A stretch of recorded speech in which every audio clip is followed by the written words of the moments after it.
There is a question I have been asked more times than I can number in my years of teaching this law. Not, does the law work? For most who come to my lectures have had at least one experience that proved it does. The question is simpler than that, and it troubles them deeply. They ask, Neville, how do I know when it is working? I tell you now, my friend, that question is the right question. It is perhaps the most important question you can bring to this teaching. And tonight, I am going to answer it in a way that will change how you practice the law from this evening forward. Because you have been looking in the wrong direction. Most who study the law are watching the outer world for evidence. They are watching the bank account, the telephone, the letterbox, the face of the employer. They are waiting for the world to tell them that something has changed.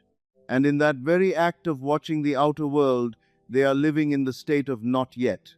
The outer world does not announce your assumption, it only eventually confirms it.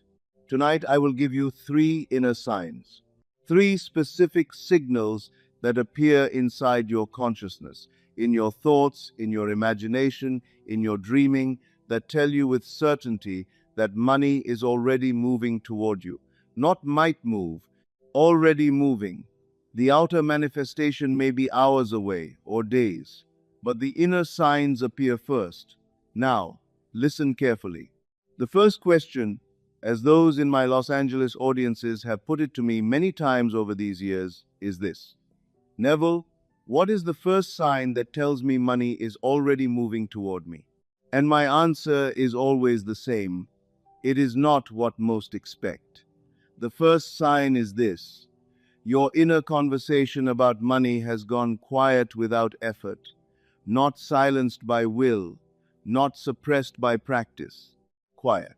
Naturally, easily quiet, the way a river goes still at the end of a long run when it finally reaches the wide open basin. When a man has genuinely assumed the wish fulfilled, when the state of having money has been truly inhabited and not merely repeated in words, his spontaneous thinking about the subject changes. Where there was anxiety, there is a settled quality. Where there was the recurring fear, the rehearsal of what might go wrong, the mental tallying of what is owed, there is simply nothing. A kind of clearing. I must tell you now about a man who came to see me here in Los Angeles. This was in the early years of my teaching in California. He was a businessman of middle years, not poor in the way of the streets, but poor in the way of constant pressure. He owed money in several directions. He had been practicing what he called affirmations for many months. He said the words, he said them morning and evening. He came to me because nothing had changed. I asked him one question. I said, "My friend, what do you think of when you are not practicing?" He did not understand what I meant. I said to him, "In the ordinary moment, on the street, at the table, when you are riding to your place of business in the morning and no one is watching and no practice has been assigned, what comes into your mind on the subject of money?" He was quiet for a long moment. And then he said, "I think of what I owe." I said, "That is your real assumption, not the affirmation, the 23 hours between the affirmations." He resisted this. He came to me sincerely. He said, "But Neville, I believe in the law. I know it must work." I told him that sincerity was not the same as state. A man can sincerely wish to be warm while sitting in an open field in winter. Sincerity does not create warmth. The state, my friend, the state creates the experience. Now, I must insist on this. Do not be misled by the teachers who equate sincerity of desire with effectiveness of practice. They have not understood the law. The law is not moved by the sincerity of your words. The law is moved only by the state you actually inhabit. A sincere man who lives in the state of lack will produce lack, faithfully and without exception. The state is everything. I told him to find, in the drowsy state before sleep, the feeling, not the thought, the feeling of writing any check he chose with ease. Not the drama, not the triumph, the simple ease, the normalness. He was to feel what it would feel like to have money be ordinary, not exciting, not a surprise, but simply there. He came back to me some weeks later. He said, "Neville, the strangest thing has happened. I am not trying to stop the anxious thoughts, but they simply have not come. When I think of my finances, there is no fear in it. It is as if I already know it is handled." I said, "My friend, that is not strange. That is the first sign. But hold this thought. There is a distinction here that most who hear me miss, and it costs them dearly. How do you know whether the inner quiet is genuine acceptance of the new state, or simply the quiet of a man who has given up? The two feel similar in a certain moment, and I will give you the precise difference in just a moment, because knowing that difference is what allows you to trust the first sign when it arrives, rather than doubt it away. The quiet of surrender is accompanied by a flatness, a heaviness. There is no brightness in it. The man who has given up still flinches when the subject arises. He avoids thinking about money because the thinking brings pain. He is not at peace with it. He has merely retreated. The quiet of genuine assumption is different in its texture. It has a warmth, a settledness. When the subject arises, there is no flinching and no effort. There is simply a natural, easy knowing. The practitioner who has genuinely shifted into the state of having will think of money the way a prosperous man does, with ease, with a sense of it being ordinary, with no particular charge in any direction. That is the first sign, and now the second. But before I give you the second sign, my friend, hold this thought. There is a specific error that arises precisely when a practitioner notices the first sign, when the inner quiet arrives. Most practitioners, in that very moment, shift from living in the state to analyzing the state, and in doing so they abandon it. I will show you exactly how that error works and how to prevent it, because it is the reason some practitioners who reach the first sign still wait months for their manifestation. Keep it in mind as I give you the second sign. The second question people bring to me is this: "Neville, is there another sign? Something more than the inner conversation?" Yes, there is. And I tell you, it is this sign that most teachers of this law have entirely missed. They speak of visualization, of repetition, of discipline, but they have missed the most important signal the subconscious gives. The second sign is this: your imagination of the wish fulfilled begins to feel like memory rather than fantasy. Now, listen carefully. This is subtle, and it is everything. In the early stages of practice, when a man imagines having money, imagines writing the check, or opening the letter, or receiving the call, the scene has a quality of dreamlike effort. He can see it, but it feels constructed. There is a slight unreality to it, even when he is doing it correctly. But when the subconscious has genuinely accepted the new state, something shifts in the quality of the imagination itself. The scene begins to feel remembered, not imagined forward, but recalled, as if it has already occurred. This cannot be forced. It arrives as a natural change in the felt quality of the imagined scene. I have lived this personally. In the autumn of 1933, I was in New York with no money to my name and a desire to return to Barbados, which was my home.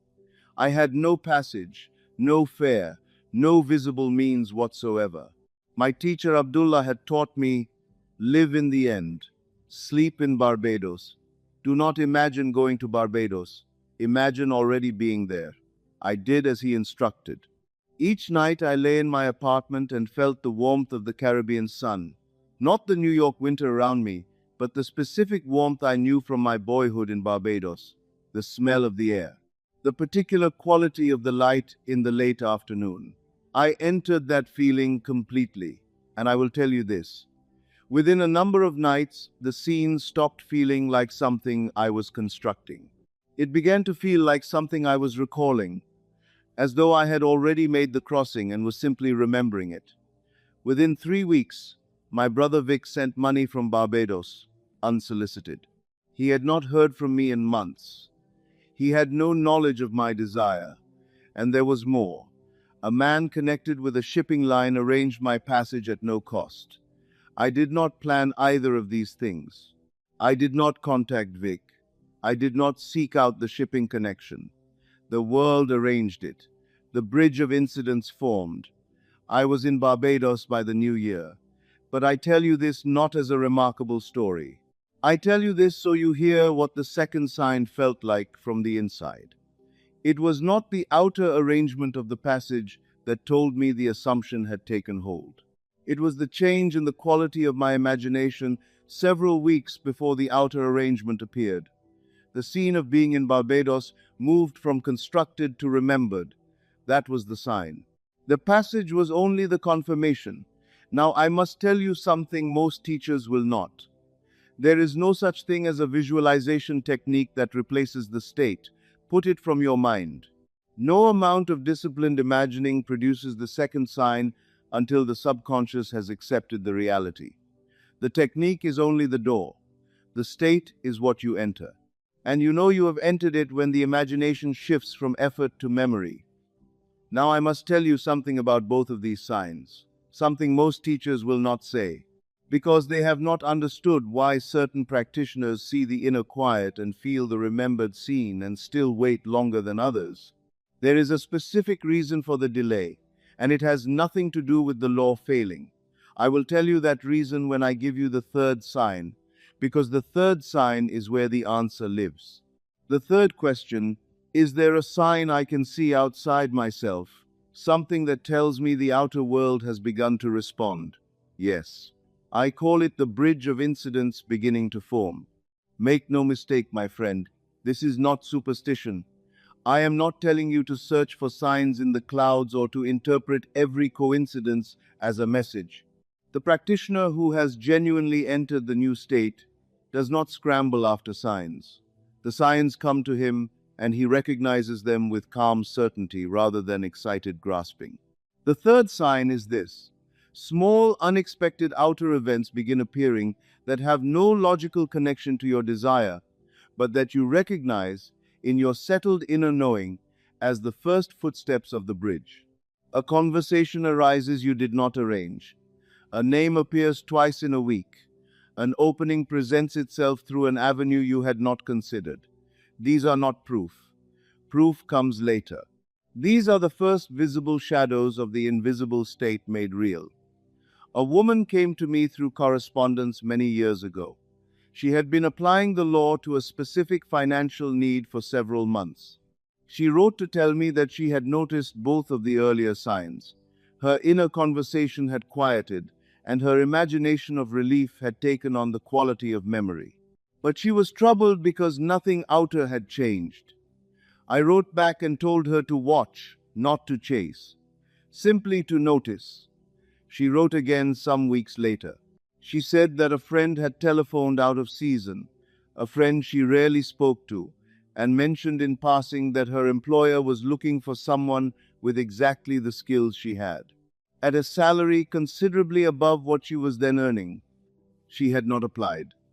She had not told this friend of her desire. The friend simply called.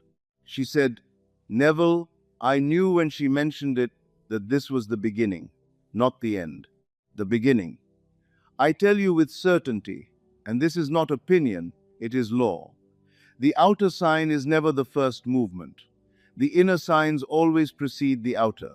The world does not move first. Consciousness moves first, and the world follows without exception. If you have been waiting for the outer world to show you that the law is working, you have been reading the book from back to front. Before I tell you how all three signs work together in tonight's practice, there is one final thing about the moment of recognition itself. The moment you first notice any one of these signs, that determines whether the sign accelerates your assumption or collapses it. Most practitioners fail at precisely this moment. I must address it now, because it is the answer to why some see the signs and still wait, and once you understand it, the delay becomes impossible. The moment you recognize a sign, something happens in most practitioners that unravels the very state that produced it. They become excited. They begin to watch.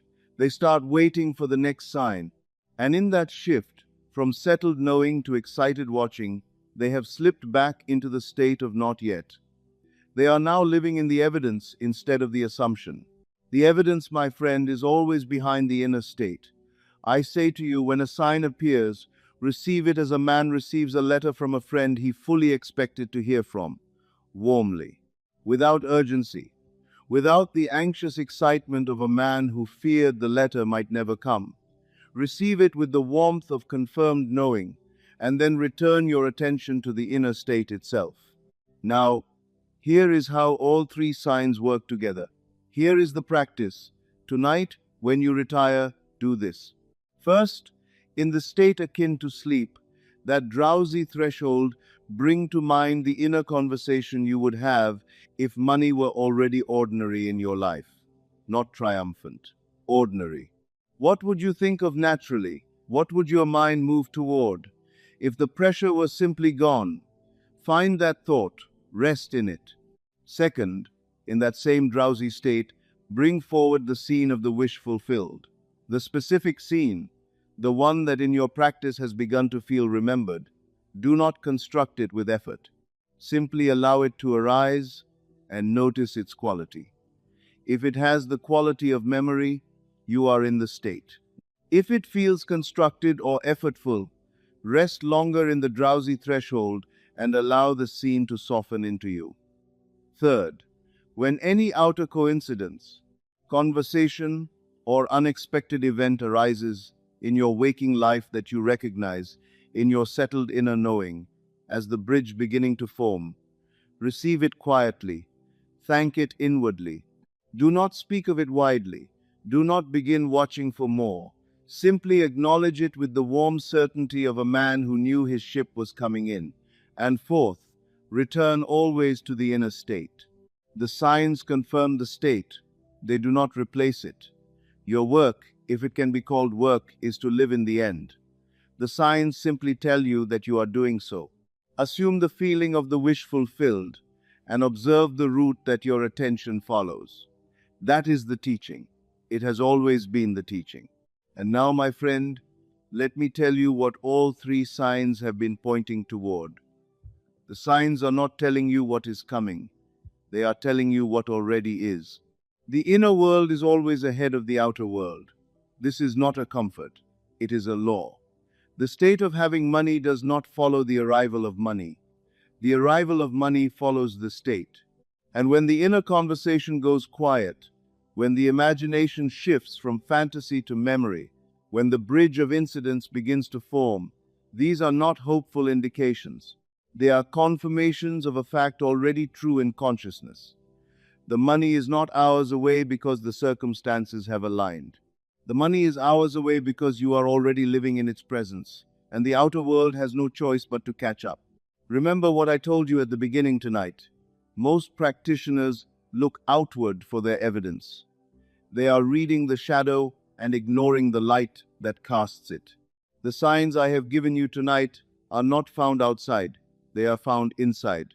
And the man who has learned to read his inner world will never again be confused by the silence of the outer one. Imagination. That is all there is. Tonight, when you retire, do one thing. Enter the state akin to sleep. Find the inner quiet, the settled knowing, the scene that feels remembered. Rest in that. Nothing more is required.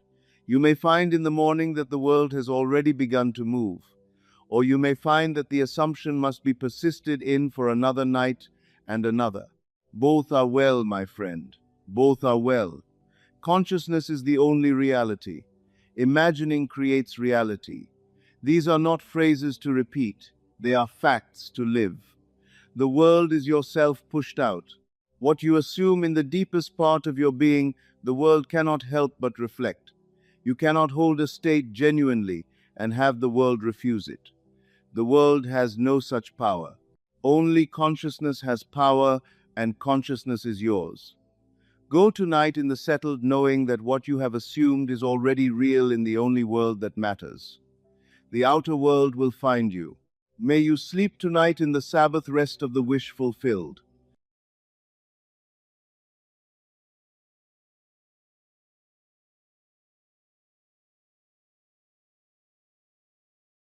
You are standing one assumption away from a completely different reality. Not 10 steps, not a long spiritual journey, not years of practice. One assumption, one single shift in what you assume to be true about yourself right now, and everything changes. I tell you this because most of you who hear me have been trying to change your world for months, perhaps years.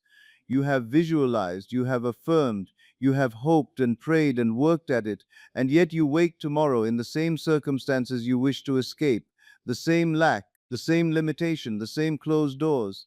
And you believe the fault is in you. You believe you are not spiritual enough, not disciplined enough, not worthy enough. But I say to you tonight, the fault is not in you. The fault is that you have been trying to become something instead of assuming you already are it. There is a difference, my friend, a vast difference, and until you see this difference, you will continue to serve two masters. You will continue to desire wealth while assuming poverty, to imagine health while feeling sick, to visualize love while believing yourself unlovable. Tonight I will show you what assumption actually is, not the word, not the theory, the living act of it. And I will show you why one assumption, just one, assumed and persisted in, will harden into the fact of a completely different world. Let me show you what I mean. You are already living by assumption. Right now, every circumstance in your life, every condition you experience, is the hardened fact of an assumption you have held. Your bank account reflects an assumption about wealth. Your relationships reflect an assumption about love. Your health reflects an assumption about your body. You think these are facts imposed upon you from the outside. They are not. They are states you occupy by assumption. And here is what you must see. You did not consciously choose most of these assumptions.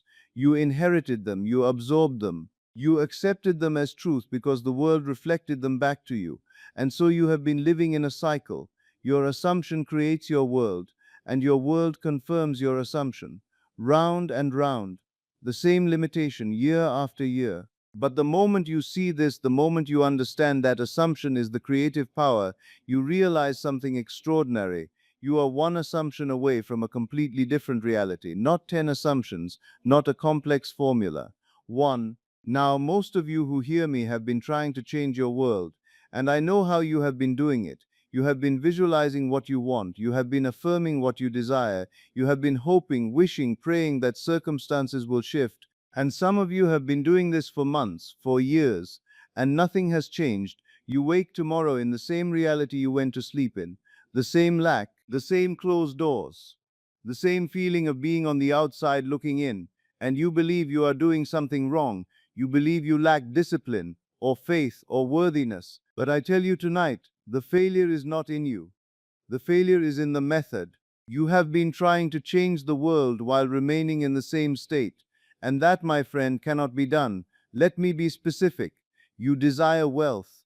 So you visualize money. You see yourself with abundance. You affirm, I am wealthy, I am prosperous. And you feel wonderful while you do this. But the moment you open your eyes, the moment you look at your bank account or your bills, what do you feel? You feel the lack, you feel the absence of what you desire, and in that moment you have returned to your original assumption. You have negated everything you just imagined. You see, you cannot serve two states. You cannot assume wealth while feeling poor. You cannot assume health while identifying with sickness. You cannot assume love while believing yourself unlovable.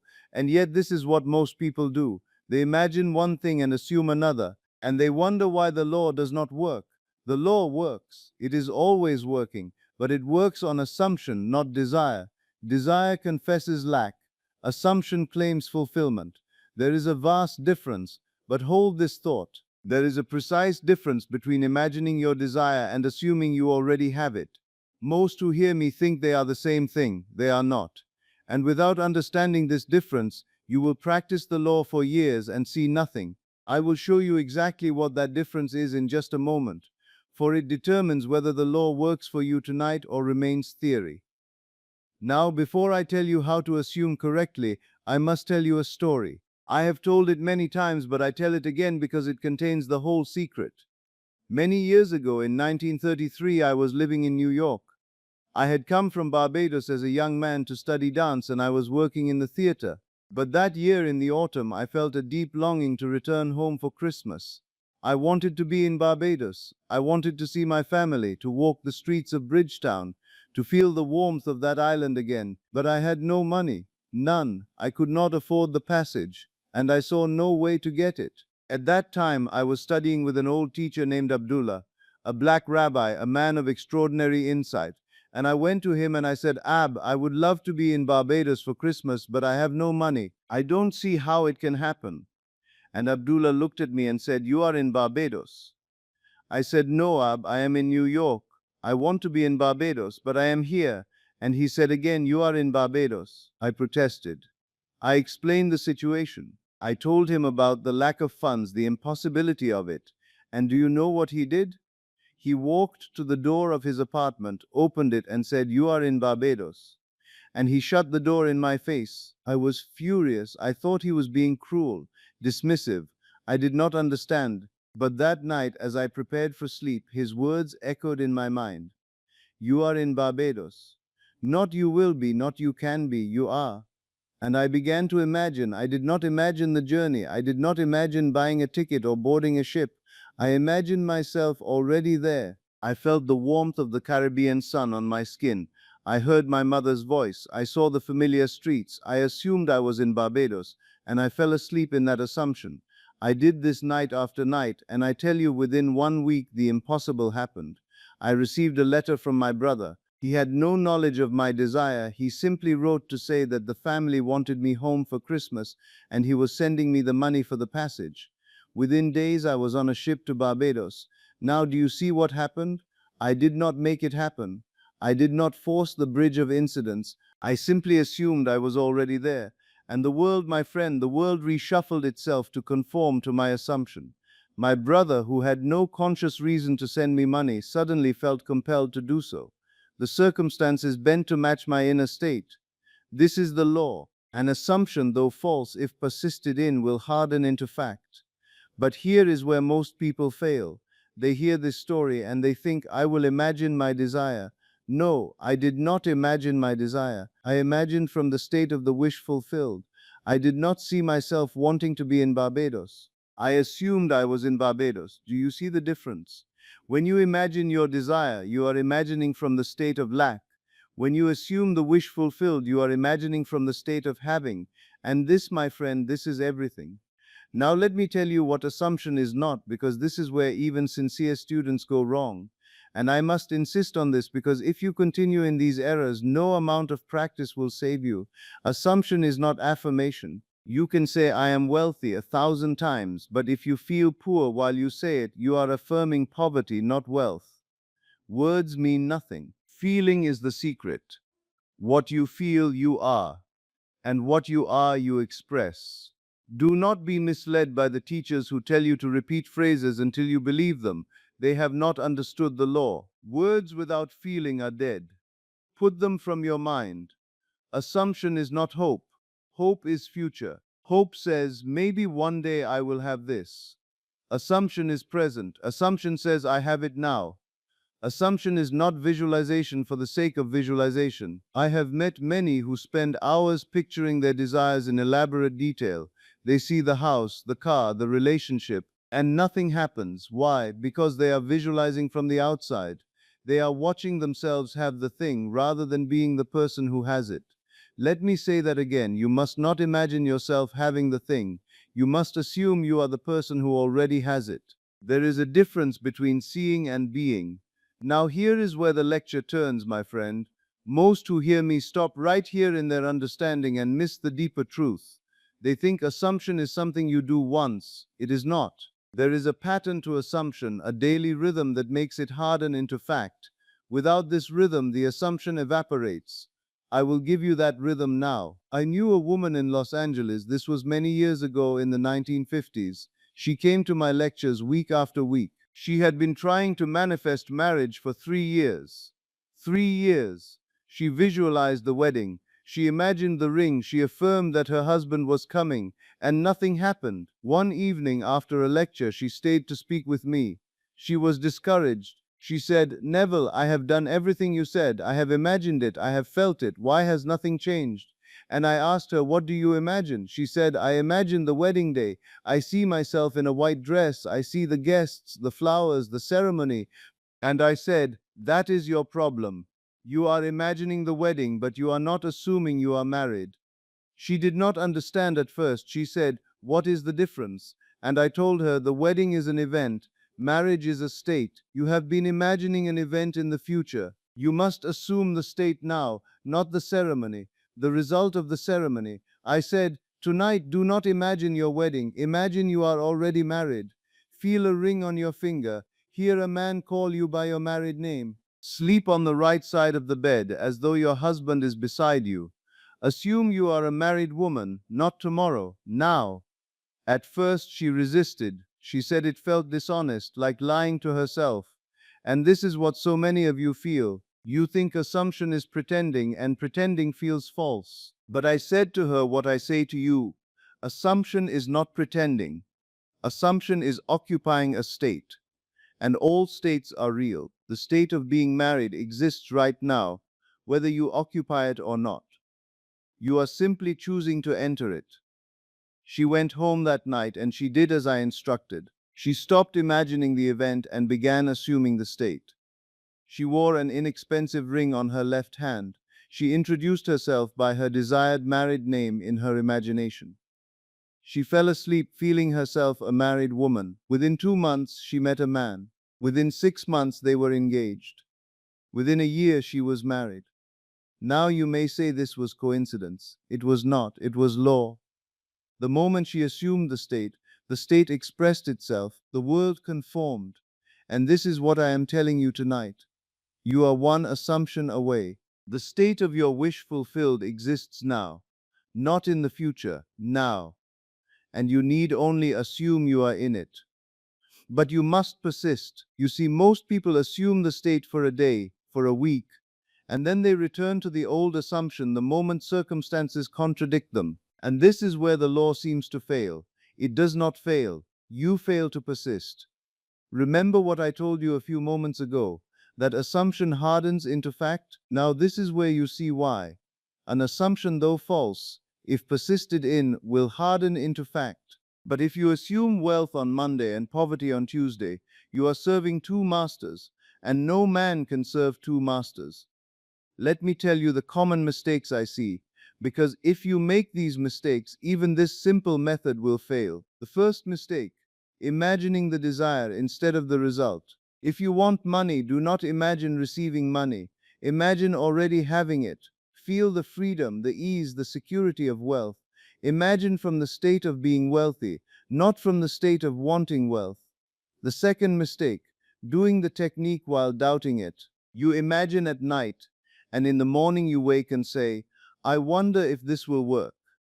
That doubt is an assumption, and it cancels the assumption you made the night before. You must assume it is done. Not that it will be done, that it is done. The third mistake, changing the assumption the moment the world contradicts it. You assume health and the next day you feel pain and you say, "Well, I suppose I am still sick." No, the outer world is always reflecting your former state. It takes time for the assumption to harden into fact. You must persist in the assumption regardless of what you see. This is faith, not belief in an external God. Faith in your own consciousness as the creative power. Now you have heard me speak of persistence, and many have misunderstood me. They think I mean endless repetition of the same technique for months and years. Let me be plain. Persistence does not mean striving. It does not mean forcing. It means remaining faithful to the assumption until it feels natural. When the assumption becomes natural, it is done. You will know it. You will not need to ask. The world will reflect it without your effort. Before I tell you how to apply this tonight, there is one final piece. It is the piece that separates those who see their world respond in 2 weeks from those who practice for years and see nothing. There is a specific moment, the moment just before sleep, when the assumption either takes root in your subconscious or evaporates. Most lose the state in that moment without knowing it. I must address that now, for it determines everything. Now, let me give you the application. Let me tell you exactly what you will do tonight. First, you will identify the one assumption that would change everything, not 10 desires. 1. What would you have to assume true about yourself right now to live in a completely different reality? Write it down if you must. Be specific. I am loved. I am prosperous. I am healthy. I am free. Whatever it is, name it.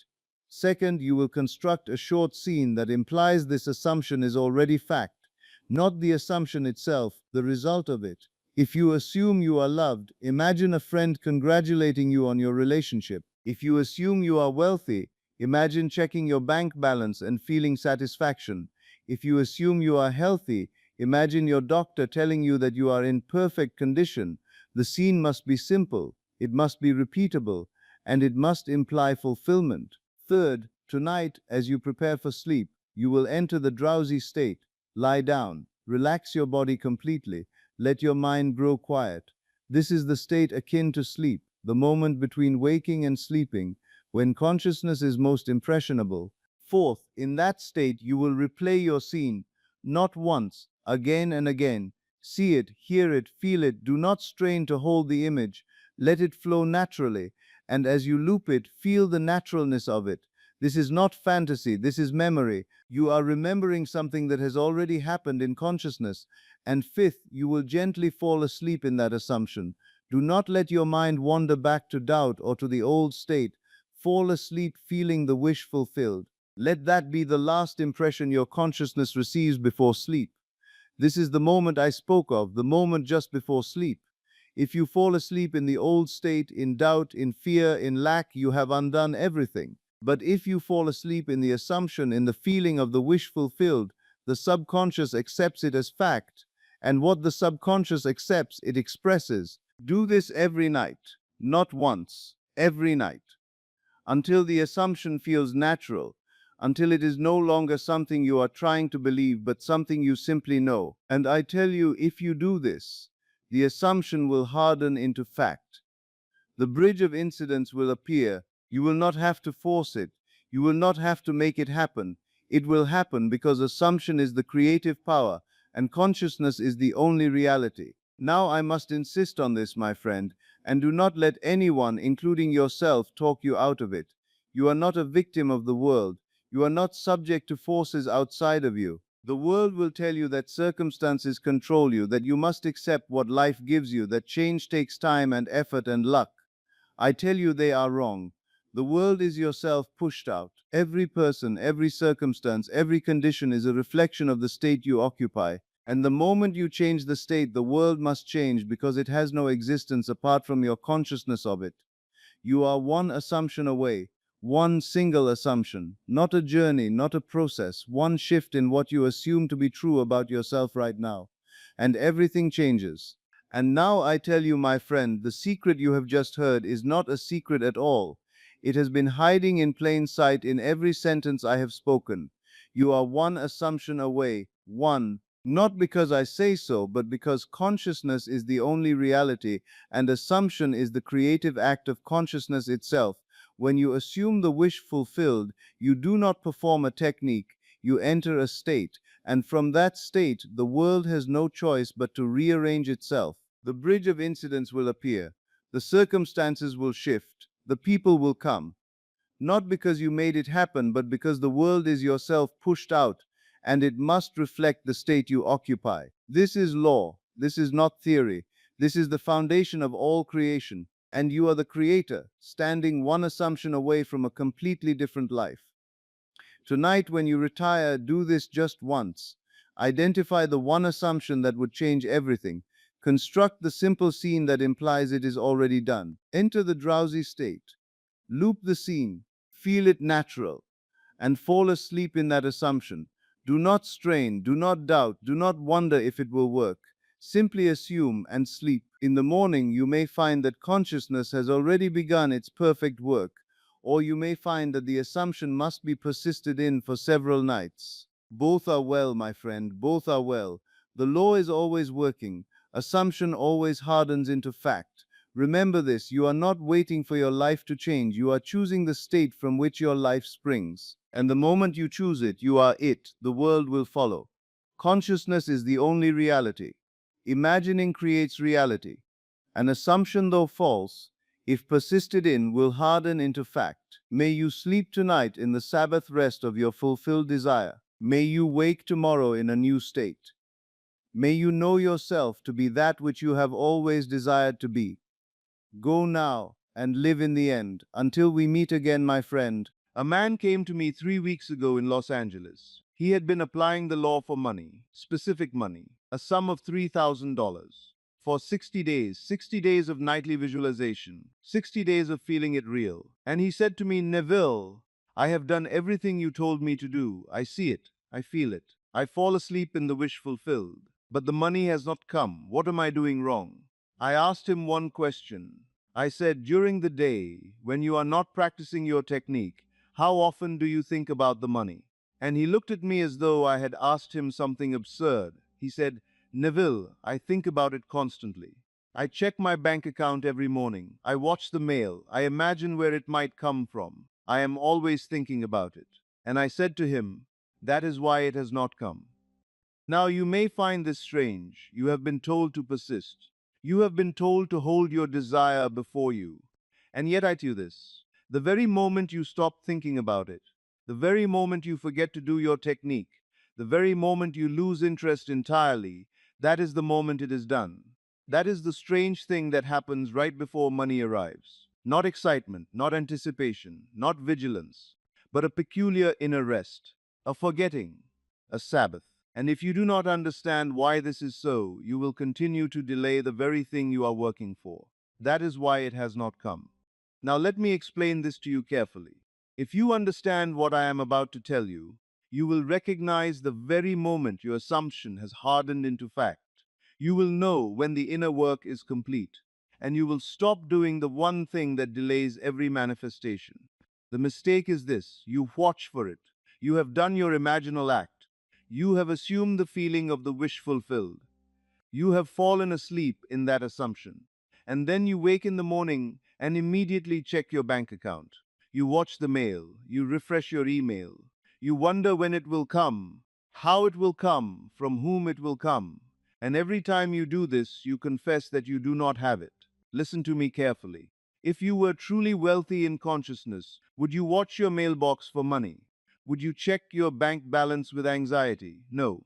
The wealthy do not wonder when wealth will arrive. They assume it is already theirs. Consciousness is the only reality.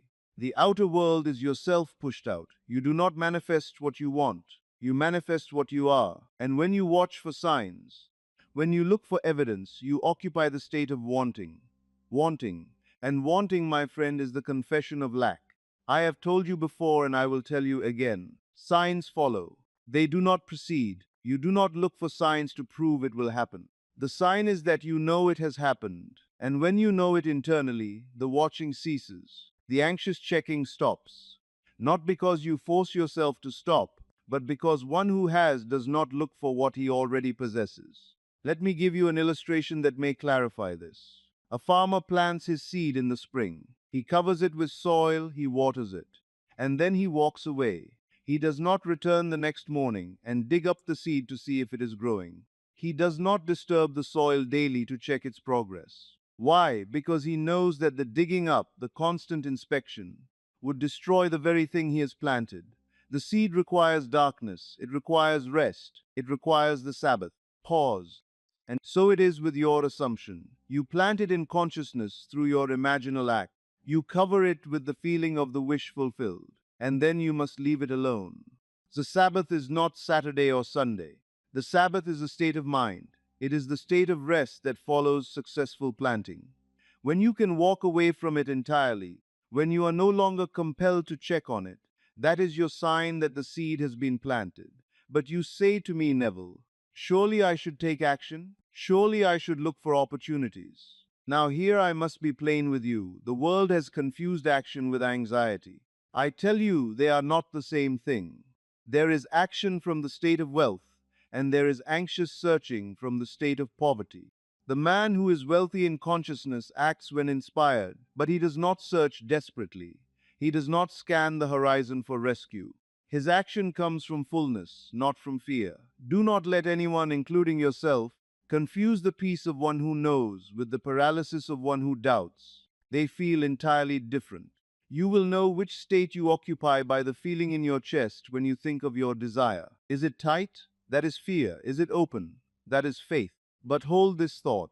There is a precise signal, a felt signal in your own body and mind that tells you the assumption has taken root. Without that signal, you will not know whether you are in the Sabbath rest or merely suppressing your desire out of exhaustion. I will give you that signal in just a moment, for it is the difference between those who manifest in days and those who wait in vain for years. The second mistake is continuing the technique after the work is done. Now you have been told to persist, and rightly so. I have told you to persist. But persistence does not mean endless repetition. Persistence means fidelity to the state until the inner conviction comes. And when it comes, you stop. Many of my students misunderstand this. They believe that if they stop their nightly imaginal act, they have failed in discipline. They come to me with guilt, saying, Neville, I forgot to do my technique last night. I got busy. I fell asleep before I could visualize. And they think this is failure. But I say to them, no. You stopped because the work was finished. The inner man had accepted it as true, and so the outer man lost interest. Let me tell you of a woman who wrote to me many years ago when I was still lecturing regularly in New York. She wanted a specific sum of money, not a vague desire for abundance, but a specific sum, $1,200. She needed it within 30 days to prevent the loss of her home. She began her imaginal act as I had instructed. Every night, in the state akin to sleep, she felt herself holding the money order in her hand. She heard her banker congratulating her. She felt the relief, the peace, the assurance that it was done. She did this faithfully for 2 weeks. And then life intervened. Her daughter became ill. She had to care for her day and night. And in the midst of that crisis, she forgot entirely about her imaginal act. She stopped visualizing. She stopped thinking about the money. For 10 days, she did not practice once. She wrote to me in distress. She said, Neville, I have failed. I abandoned the law just when I needed it most. I gave up. But 3 days after she wrote that letter, the money came. $1,200 from a source she had not anticipated. A distant relative she had not seen in years sent it unsolicited with a brief note saying he felt compelled to help her. When she wrote to me again, she was bewildered. She said, Neville, I do not understand. I stopped doing the work, and yet it came. How can this be? And I wrote back to her. I said, you did not stop because you gave up. You stopped because you succeeded. The inner work was complete. Your subconscious mind had accepted the assumption as true. And so your conscious mind, having no more work to do, turned its attention elsewhere. The forgetting was not failure. The forgetting was the Sabbath. It was the sign that the seed had been planted and required no further interference. Do you see? Continuing to visualize after the subconscious has accepted your assumption is like digging up the seed after it has been planted. The work is not in the endless repetition. The work is in impressing the subconscious once, fully, completely. And you will know when that impression has been made because you will lose interest. Not as an act of will, but as a natural response to inner completion. Now hold this carefully, my friend. You must know the difference between the rest that follows success and the laziness that precedes failure. How do you know? The test is this. When you stop your technique, how do you feel? If you stop because you are tired, because you doubt, because you think it is not working, that is not the Sabbath, that is capitulation. But if you stop because you feel an inner satisfaction, a quiet knowing, a sense that it is already done, that is the Sabbath, that is the sign. There is a feeling. I cannot describe it perfectly to you, but you will recognize it when it comes. It is a coolness, a settledness, a deep inner knowing that says it is done, not hope, not belief, knowing. And when you feel that, you stop working. The harvest is assured. But here now is the third mistake, and this is the one that traps the most sincere students of the law. They try to force detachment before the assumption is complete. You have heard teachers tell you to let go, to detach. to release your desire to the universe. And so you try to stop caring. You try to cultivate indifference. You say to yourself, I will not think about the money. I'll act as though I do not need it. And you believe this detachment is faith. But it is not faith, it is suppression. And I tell you plainly, suppression is not law. It is psychology masquerading as mysticism. The teachers who instruct you to detach before you have assumed the wish fulfilled do not understand what I have taught. They have taken my words about the Sabbath and twisted them into a technique of denial. Put this from your mind. You cannot let go of what you have not first taken hold of in imagination. Detachment without prior assumption is not faith. It is fear dressed in spiritual language. True detachment is not something you do. It is something that happens to you when the inner work is complete.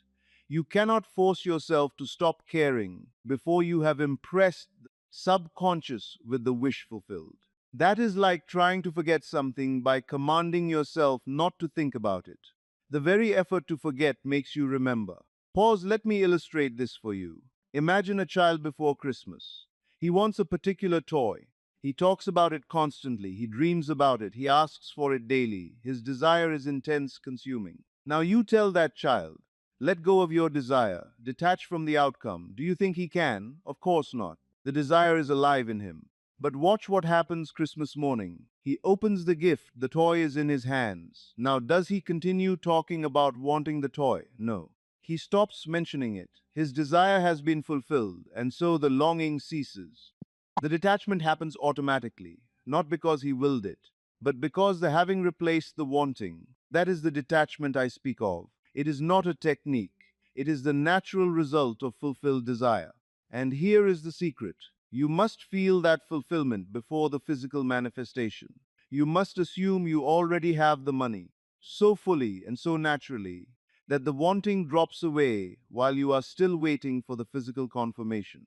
When you have truly assumed the state, indifference will come, not as discipline, but as the inevitable feeling of one who already possesses what he desired. Now, here is where the lecture turns, my friend. Most who hear me stop right here in their understanding and miss the deeper truth. They think the watching is the only mistake. They think the endless technique is the only mistake. They think the forced detachment is the only mistake.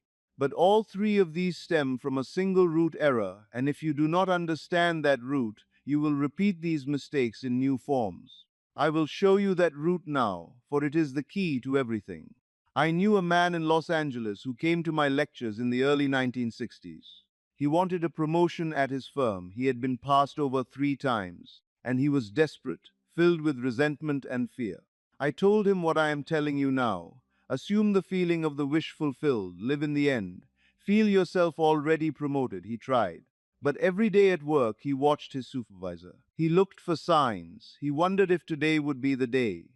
And because he was watching, because he was waiting, he perpetuated the state of not having. Months passed, nothing changed. Finally, one night, he imagined so vividly and so successfully that he woke the next morning feeling as though the promotion had already occurred. He could not explain it, but he felt different. He told me later that he went to work that day, and for the first time in months, he did not think about the promotion. He did not check in with his supervisor. He did not rehearse what he would say when it was offered. He simply worked with a quiet assurance that it was already done. 2 weeks later, the promotion was offered. But here is what he told me, and this is the part I want you to hear. Said, Neville, when they called me into the office, I was not surprised. I was not excited. I felt as though I already knew. It was the strangest thing. The outer confirmation felt secondary to the inner knowing I had experienced 2 weeks prior. That, my friend, is the Sabbath. That is the strange thing that happens right before money arrives. Not outer movement, inner rest. Pause now, you begin to see the pattern, do you not? The watching for signs, the endless technique, the forced detachment, all of these stem from the same root. You are living in the state of wanting rather than the state of having, and the state determines all. I have said to you many times, consciousness is the only reality. The world you see, the circumstances you experience, these are not causes. They are effects. The cause is always consciousness. The state you occupy in consciousness is the soil in which all things grow. If you occupy the state of lack, you will reap lack. If you occupy the state of fulfillment, you will reap fulfillment. And so the question is not whether the law works. The law always works. The question is, what state are you occupying? Not during your 5 minutes of evening visualization, but during the remaining 23 hours and 55 minutes of your day. What are you feeling then? That is what you are impressing upon the subconscious. That is what will appear in your world. Now I must insist on this, my friend. This is where most who hear me fail. They imagine beautifully at night and worry expertly during the day. And they wonder why nothing changes. I tell you, the imagining at night is wasted if you spend your waking hours in the opposite state. You cannot serve two masters. You cannot assume wealth for 10 minutes and poverty for 14 hours and expect wealth to appear. Consciousness does not keep office hours. It is always recording, always impressing, always manifesting the state you most frequently occupy. Make no mistake, if your dominant state is worry, you will manifest more to worry about, no matter how perfectly you visualize abundance before sleep. When you watch for money, you feel lack. When you continue your technique out of fear that stopping will cause failure, you feel doubt. When you try to force yourself not to care, you feel effort. And all of these feelings, lack and doubt and effort, these are states. And these states produce corresponding effects. But when the true Sabbath comes, when your assumption has fully penetrated consciousness, there is no effort. There is rest. There is a quiet knowing. There is a forgetting. Not because you have suppressed your desire, but because your desire has been fulfilled internally and the inner man is satisfied. And the outer man, the waking consciousness, loses interest because there is nothing left to work for. Pause, let me tell you how to recognize this in yourself. There are signs, not outer signs, but inner signs. First, you will notice that you stop rehearsing your imaginal scene. You have been falling asleep each night, imagining the money in hand, hearing the words that confirm it, and then one night, you forget to do it. Or you begin the scene and drift into sleep before completing it. And you do not feel guilty, you feel peaceful. Second, you will notice that you stop talking about it. The desire that once consumed your conversations becomes something you rarely mention, not because you are hiding it, but because it no longer feels urgent. Third, you will notice a peculiar indifference to the timing. Before, you wanted it now, you needed it by a certain date. But when the Sabbath comes, you find yourself thinking, it will come when it comes. And you mean it. The anxiety about when has dissolved. And fourth, and this is the most reliable sign, you will feel a deep inner knowing that it is done. I cannot describe this feeling adequately in words. It is not hope, because hope implies uncertainty. It is not belief, because belief implies effort to maintain conviction. It is knowing. The same way you know your own name. It is a felt fact. When you have that, my friend, the Sabbath has come, the work is finished. And though you may not yet see the money in your hand, you will know with absolute certainty that you will. Not because you are trying to convince yourself, but because the inner conviction has settled into you, like a stone dropping into still water. I experienced this myself many years ago. I will not burden you with all the details, but I needed a specific sum for passage. I imagined persistently, night after night, and then one morning I woke and I knew it was done. I did not know how, I did not know when, but I knew. And from that day, I stopped imagining. I stopped thinking about it. 3 days later, my brother sent the money unsolicited. He could not have known I needed it, but consciousness knew, and consciousness, being the only reality, arranged the means. The outer world conformed to the inner conviction. So I return now to where I began. My students come to me and say, Neville, the strangest thing, I stopped thinking about it, and then it came. And I say to them, that was not strange. That was the law in operation. You stopped thinking about it because the inner work was complete. The subconscious had accepted it. The Sabbath had come. And the physical manifestation followed, as it always does, the inner fact. Now, my friend, what do you do tonight? How do you apply this teaching? But before I tell you the technique you will use tonight, there is one final piece. It concerns the precise moment, the transition between waking and sleeping, when the assumption either takes root in your subconscious or evaporates into mere daydream. Most who practice the law lose the state in this exact moment and do not know it. I must address that now, for without this understanding, you may practice for months and impress nothing. Let me tell you plainly.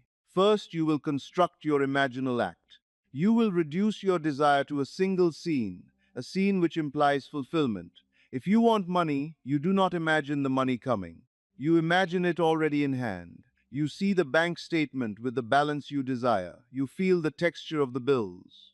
You hear someone congratulate you on your abundance. Make the scene specific. Make it sensory. Make it short. Second, you will enter the state akin to sleep.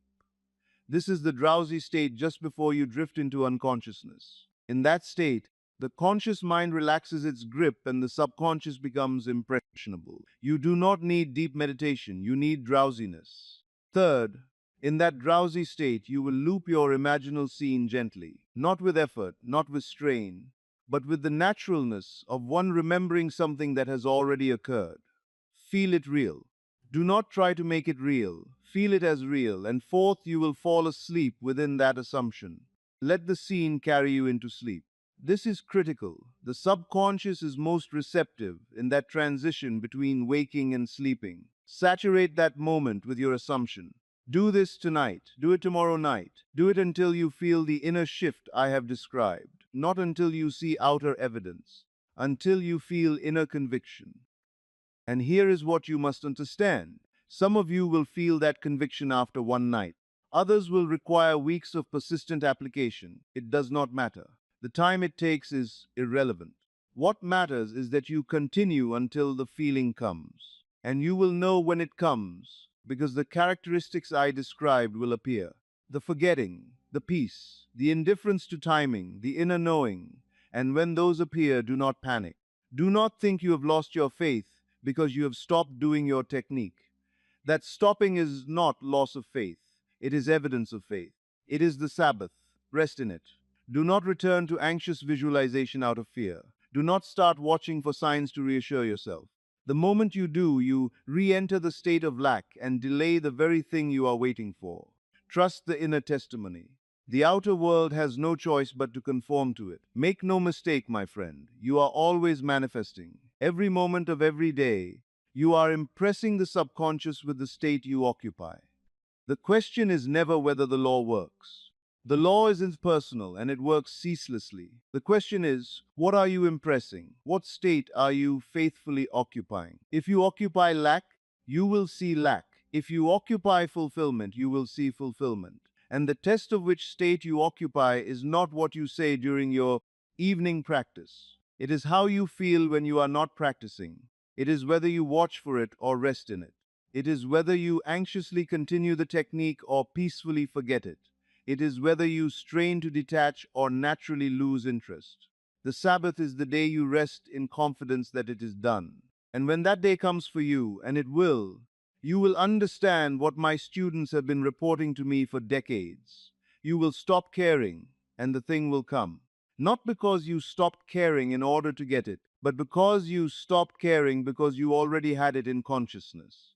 And consciousness, being the only reality, must externalize what it contains. I have told you the principle. I have shown you the mistakes. I have given you the method.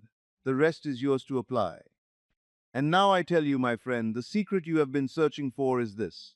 The strange thing that happens right before money arrives is not a thing at all. It is the absence of a thing. It is the cessation of struggle, the end of watching, the quiet that follows successful impression. When you have truly assumed the wish fulfilled, you will know it not by what you feel, but by what you no longer feel. The anxiety will be gone. The compulsion to check and search and wonder will have lifted. And in its place will be a peace so natural, so ordinary, that you may not even recognize it as significant. But that peace, my friend, that forgetting, that indifference, that is the Sabbath, that is the sign, not the outer sign you have been watching for, but the inner sign that never lies. When the Sabbath comes, the harvest is assured. The money must follow as surely as day follows night, because consciousness is the only reality, and what is true in consciousness must become true in fact. Pause tonight when you retire. I ask you to do this just once. Construct your scene. Enter the drowsy state. Assume the feeling of the wish fulfilled and then sleep in it. Do not wonder if it worked. Do not check tomorrow for signs. Simply do it and let consciousness do its perfect work. You may wake in the morning with the inner knowing I have described, or you may need to persist for several nights or several weeks until that knowing comes. Both are well. What matters is not the time it takes, but that you remain faithful to the state until the conviction settles into you. And when it does, when you feel that quiet rest, that forgetting, that peace, do not doubt it. Do not return to anxiety because the outer world has not yet confirmed what you know within. Trust the inner testimony. The outer must follow. It has no choice. I have given you the law. Imagining creates reality. The world is yourself pushed out.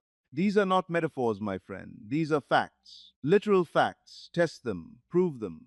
Apply them tonight to your desire for money, and you will see. May you sleep this night in the Sabbath rest of your wish fulfilled. May your assumption harden into fact while you rest. May you wake knowing what you did not know before, that the work is done and the thing is yours. And may you recognize when the forgetting comes, that it is not failure but the sign of success. Until we meet again, my friend, live in the end. Good night. A man came to see me in my hotel room in San Francisco 3 years ago. He had been studying with me for over a year. He had read every book, attended every lecture within 200 miles, practiced the techniques nightly, and yet he told me nothing. Not one single desire had come to pass. I asked him to describe his practice. He told me he visualized every morning for 20 minutes. He revised every night before sleep. He repeated his affirmations throughout the day. He did everything I had taught him to do. And how does it feel? I asked him, when you do these things. It feels like work, he said, hard work. But I persist, Neville. I persist just as you taught. I looked at him and I said, my friend, you have misunderstood everything. The moment he left my room that day and stopped all his techniques, stopped his visualizing, stopped his affirming, stopped his effort entirely, his desire came to pass within 1 week. 1 week. After a year of failure. Pause now. Tonight I tell you what I told him. And I tell you this because most of you listening to me now are making the same error. You are trying, and the very act of trying is what prevents the thing from coming. I will show you tonight why this is so and what you must do instead. But listen carefully, for this teaching contradicts everything the world has told you about effort and achievement. You must understand first what you are doing when you try. When you sit down to visualize and it feels like effort, what state are you in?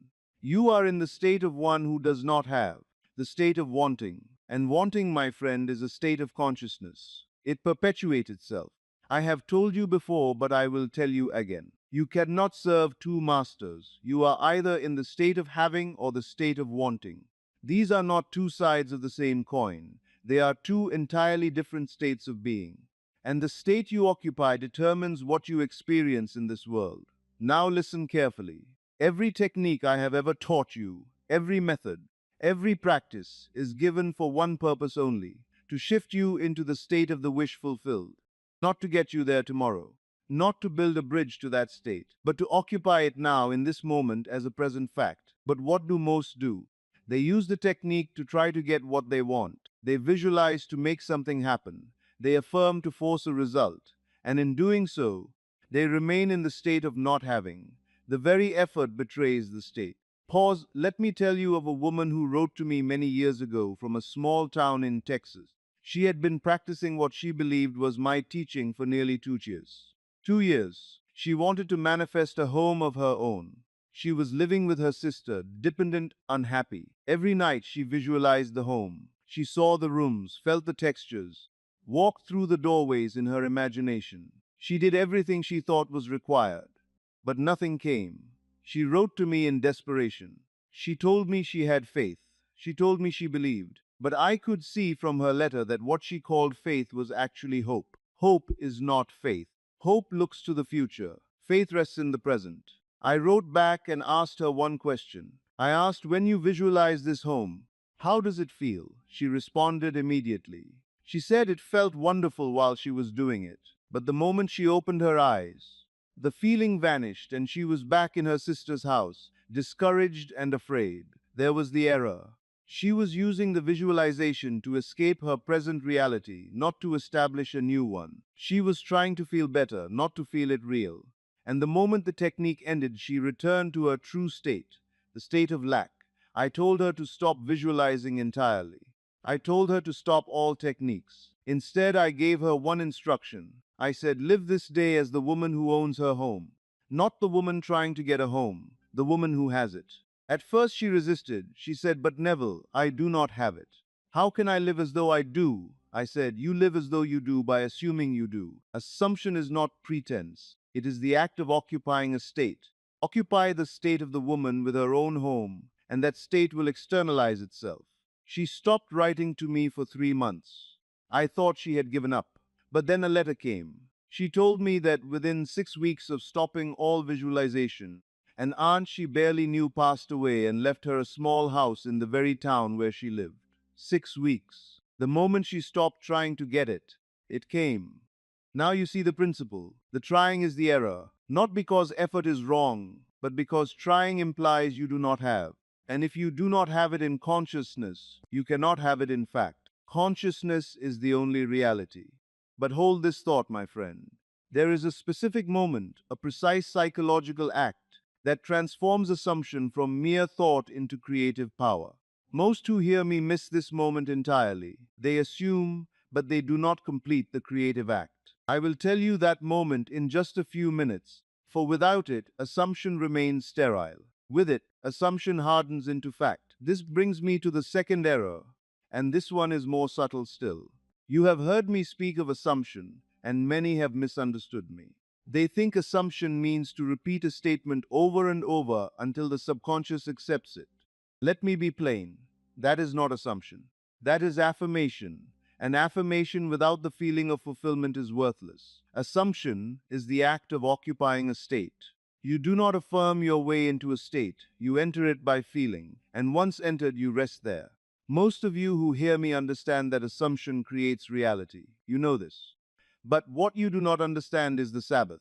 You assume, and then you continue to labor. You visualize Monday, affirm Tuesday, revise Wednesday, imagine Thursday. You never rest. And without rest, there is no creation. Listen to me. The Sabbath is not a day of the week. The Sabbath is a psychological principle. In the book of Genesis, you are told that God created for 6 days and rested on the seventh. And it was the rest, my friend, the rest that sanctified the creation. Without the Sabbath, the creation is not complete. You are God, I have told you this. You are the operant power.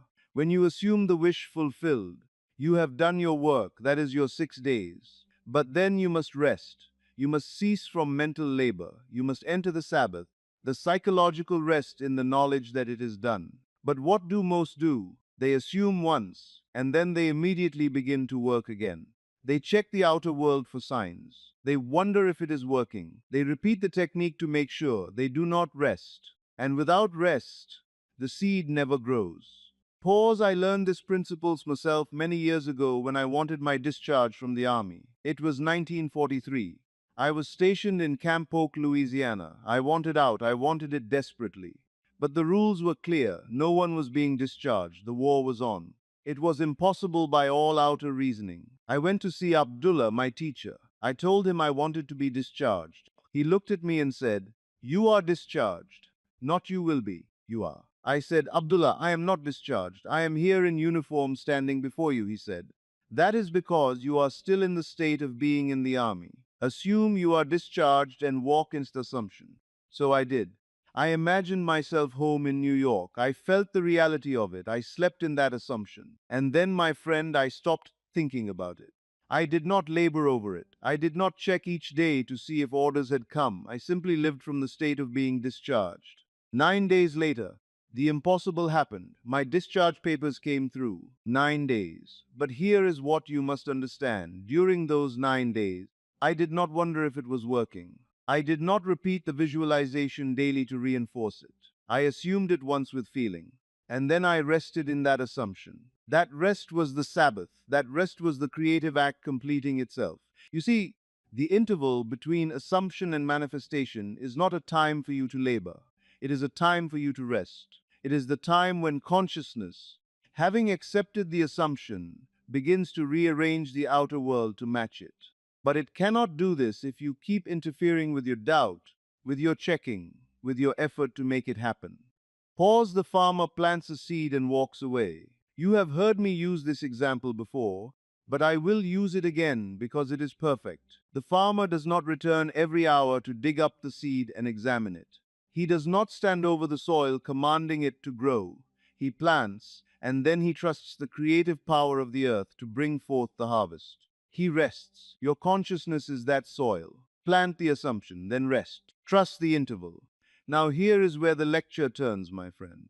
I have shown you two errors, trying and laboring without rest. But there is a third error that undoes even those who have grasped the first two. And this error is so subtle, so invisible to the one making it, that most never see it. They rest in the assumption for days, even weeks, and then they commit this single act that destroys everything. I must tell you what that act is now, for it is the difference between those who see results and those who remain forever waiting. Now, the third error, and this is the one that defeats even those who understand the first two. You assume, you rest, but then you look for evidence. You scan your world for signs that it is coming. You check your bank account, your phone, your circumstances. You search for proof that your assumptions is hardening into fact. And the very act of searching is proof you do not believe. Make no mistake. Faith is the evidence of things not seen, not the evidence you frantically search for in the visible world. Faith is the inner conviction that it is already done, regardless of what the senses report. Now I must insist on this, my friend, for it is the place where most fail. The outer world is always reflecting your former states. Always. What you see today is the result of what you assumed yesterday, last week, last month. If you judge your assumption by what you see now, you will always doubt, for now is showing you the past. Do not let anyone, including yourself, talk you out of this principle. The visible world is the past made visible. Your assumption is the future taking form in consciousness now. You must live by faith, not by sight. You must rest in the unseen assumption until it externalizes itself. And it will, I promise you this. An assumption, though false, if persisted in, will harden into fact. But you persist not by effort. You persist by resting in it as true. Pause. A man came to me in Los Angeles in 1961. He wanted a promotion at his firm. He had been passed over 3 times. He was bitter, resentful. He had tried everything. He visualized, he affirmed, he even tried to manipulate his superiors with mental influence. I said to him, "You are trying to change them, but the world is yourself pushed out. You do not change them, you change self." He did not understand, I said. "Assume you have the promotion. Not that you will get it, that you have it. And rest in that assumption without looking for signs." He tried. But every day he went to work, he looked for evidence. He watched his boss for hints. He listened to conversations for clues. He checked the bulletin board for announcements. He could not rest. Finally, in frustration, he stopped. He said to himself, "I give up. I am going to assume I have the promotion and forget about it entirely." That was the turning point. The moment he stopped looking, the moment he ceased from the mental labor of searching for proof, his consciousness was free to do its work. 3 weeks later, he was promoted. Not because he stopped caring, but because he stopped trying. He entered the Sabbath. Pause. Now you see the pattern. Remember what I told you at the beginning, that the trying is what prevents the thing from coming. Now you see why. All three errors stem from one root. You are living from the senses instead of from the assumption. You try because the senses say you do not have. You labor because the senses demand effort. You seek evidence because the senses require proof. But I tell you, consciousness is the only reality. The senses are not causative, they are effects. And if you continue to make them your cause, you will remain in bondage to them. The world will tell you that effort produces results, that hard work brings success, that persistence means repeating the same action until you break through. I tell you they are wrong. Effort in consciousness is not repetition of technique. It is occupying the state. And once occupied, the state does the work, not you. The state you occupy is the cause. The state determines all. When you stop trying, you have shifted states. When you stop laboring, you have entered the Sabbath. When you stop seeking evidence, you have entered faith. And in that state, the thing must come. It has no choice. For the outer world is compelled to conform to the inner state. Now many will ask me, Neville, does this mean I do nothing? Does this mean I sit idle and wait? No. Listen carefully. Cessation from labor is not passivity. It is not giving up on your desire. It is not detachment or indifference. There is no such thing as detachment in the law of assumption. Put that word from your mind. Do not be misled by the teachers who tell you to detach from your desire. They have not understood the law. You do not detach. You fulfill. You enter the state of fulfillment and rest there. Cessation means you have done the only work that matters. You have assumed. And having assumed, you now live from that assumption naturally, without strain, without force. If you have assumed you are the man with the promotion, you do not try to act promoted. You simply are. And being it, you move through your day as that man would move, not as effort, as nature. Pause, but before I tell you how to apply this tonight, my friend, there is one final piece. It is the piece that separates those who see their world respond in 2 weeks from those who practice for years and see nothing. There is a specific moment, a threshold you must cross, where the assumption passes from your conscious mind into the creative depths of consciousness. Most never find that threshold. They assume in the waking state and wonder why nothing happens. I will give you that threshold now, and you must use it tonight. The assumption externalizes itself through what I have called the bridge of incidents. But you do not see the bridge while you are building it. You do not watch for it. You do not try to construct it. You simply walk forward in your assumption, and the bridge appears beneath your feet. Let me give you the application now. Tonight, when you retire to your bed, you will do this. First, you will enter that drowsy state, that state akin to sleep. You know this state. It is the state between waking and sleeping, where the conscious mind begins to recede and the subconscious becomes impressionable. Second, in that state, you will assume the feeling of the wish fulfilled. Not the wish fulfilled. You will feel what you would feel if desire were already a present fact. You will not visualize striving toward it. You will feel resting in it. Third, you will not strain to hold this feeling. You will not effort to maintain it. You will simply rest in it as you would rest in any natural fact. The way you rest in the knowledge that you are in your bed, that you are breathing, that you exist. And fourth, you will fall asleep in that assumption. You will let sleep take you while you are still feeling it real. For sleep is the door through which the assumption passes into manifestation. That is all. You do it once with feeling, and then you leave it alone. Do not return to it the next night to reinforce it unless it feels natural to do so. Do not check your world the next day for evidence. Do not discuss it. Do not question it. Do not examine it. You have planted the seed. Now rest. And I promise you this. The moment you truly rest, the moment you stop trying, the thing will come. Not because you have earned it, not because you deserve it, but because you have assumed it. And assumption, my friend, is the law. I have seen this proven thousands of times. In my own life, in the lives of those who have come to me. The moment they stopped, it came. The moment they ceased from labor, the Sabbath brought forth the creation. This is not a figure of speech. This is law. This is the creative principle by which all things are made. And it works not by effort, but by assumption and now I tell you, my friend, the secret you have been searching for is not hidden. It has been in front of you all along.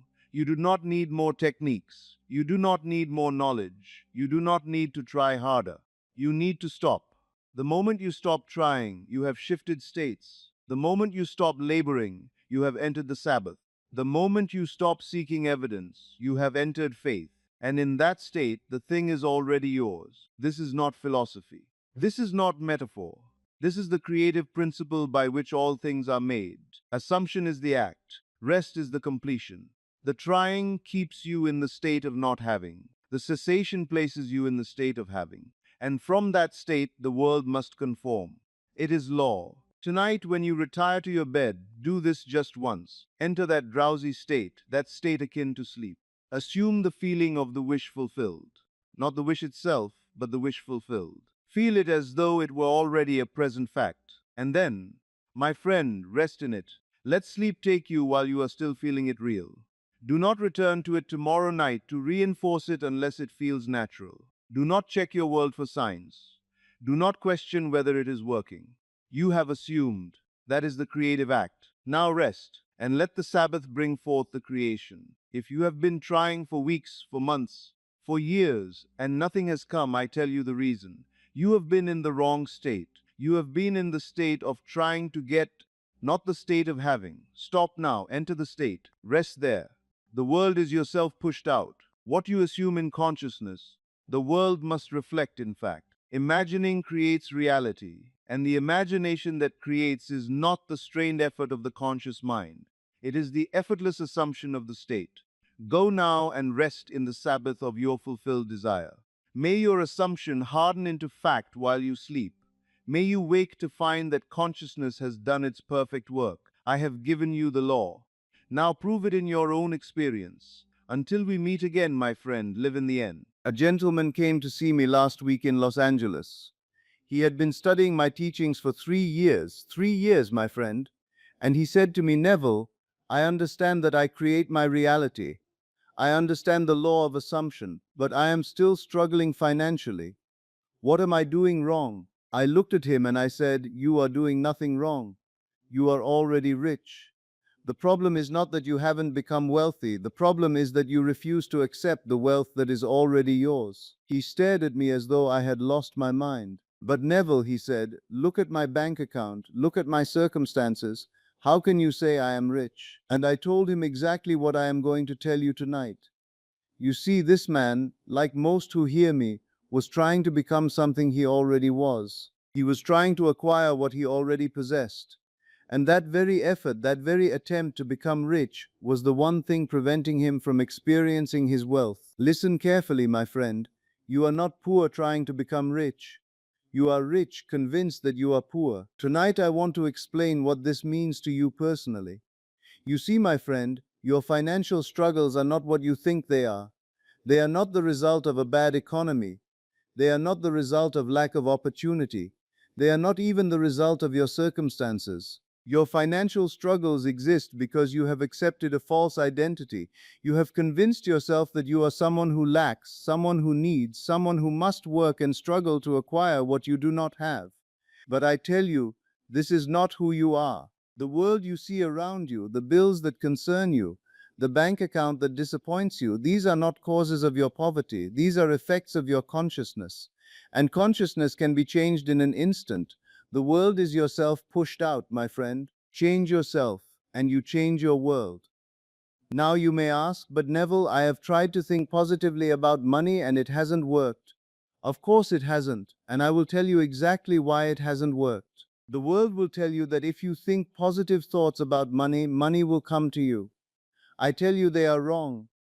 Positive thinking is not assumption. Positive thinking keeps you in the state of need, trying to think your way to wealth. But assumption is the acceptance of wealth as a present fact. There is no effort in assumption, no striving, no trying to convince yourself.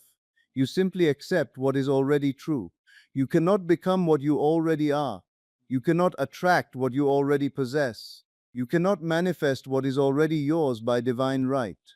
When you try to become wealthy, you are affirming that you are not wealthy. When you try to attract money, you are declaring that money is separate from you. When you attempt to manifest abundance, you are living in the consciousness of lack. But hold this thought.